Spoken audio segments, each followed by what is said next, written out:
I think a lot of people from the outside think that people begin down the path that eventually leads them to an eating disorder because they are vain, they are worried about what they look like. And for me, it was never really about weight. It was a way to exert control in my world when my world felt very out of control. You know, for a long time, I sort of suffered in silence. This series is trying to shine a light on these topics. There is no stigma to me. It's mine.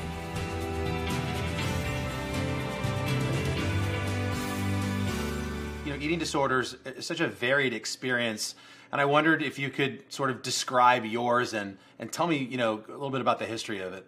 It was very much about avoiding eating whenever possible.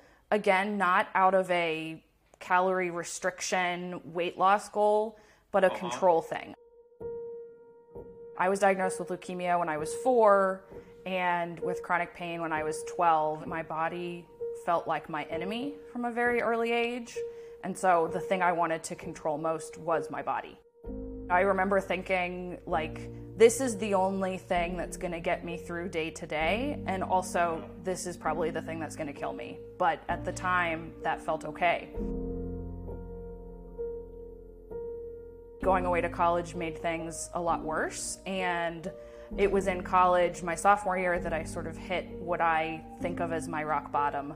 I can remember the exact moment. I was in a restaurant on Valentine's Day with my then boyfriend and now husband, and we got there and they informed us that it was a 4-course meal and they were not doing anything less than that. And I sat at the table on Valentine's Day sobbing in a restaurant. And that was for me when I sort of really decided, like, this is not how I want to live my life. Like, what did you do in the restaurant? What did you say to your then boyfriend? He sort of reached across the table and held my hand and said, whatever you can do in this meal today is okay, and we're going to get through this meal together, and we're going to fix this. We're going to figure out how to get you the support that you need so that you don't have to continue to feel this way. Teresa sought help and joined a meal support group at Rock Recovery in Arlington, Virginia. Led by a therapist, the group meets once a week to eat together and discuss the feelings that come up at mealtime.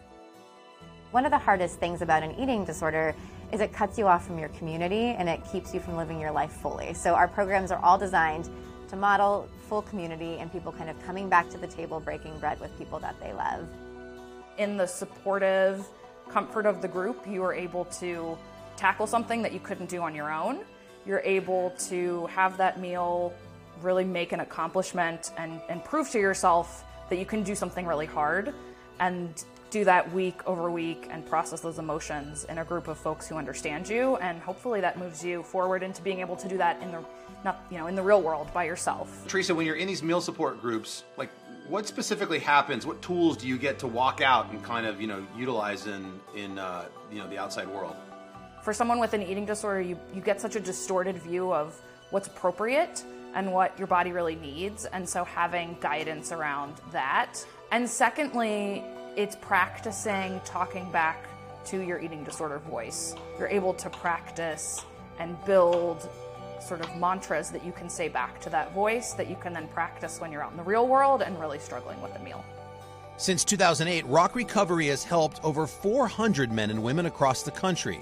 Stacia, who wants to keep her last name confidential, struggled with binge eating before seeking treatment and joining a meal support group. We had Chinese food the first time. I remember thinking, okay, this is weird. We're sitting in this group and we're eating this food that I would never order for myself because I have all these rules in my head. I was looking back through my notebook from my year in that group. I choke up every time I see this. Just says that gradually you will return to yourself. That idea of just gradually returning is just really beautiful. It was very powerful. So by the end of that year, I could say I was symptom-free, I was recovered, and have been able to continue using those tools ever since.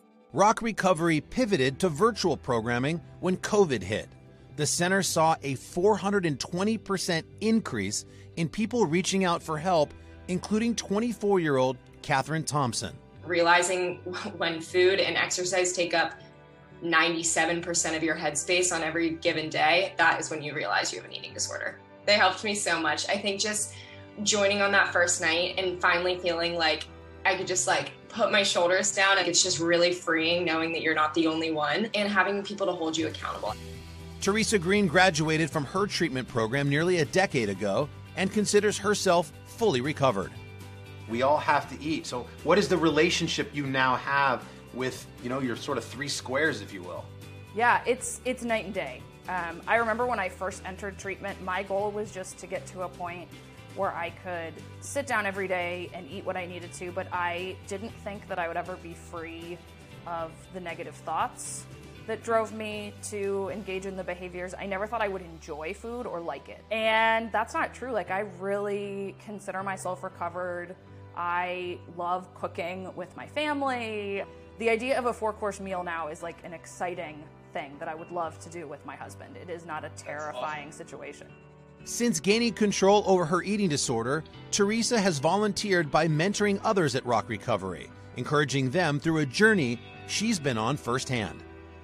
It's been one of the more meaningful things in my life, and I just felt very inspired to help show other people who were in the same place I had been that this was possible, because I really didn't believe it was when I was in that position. Do you think they believe you? I think they do. I think they often believe that it can happen for other people and not themselves. But even the idea that it can happen for other people is powerful. For them, it presents an example of what they could achieve and what they're working for. And for me, it brings meaning to the struggle to be able to give back and help other people.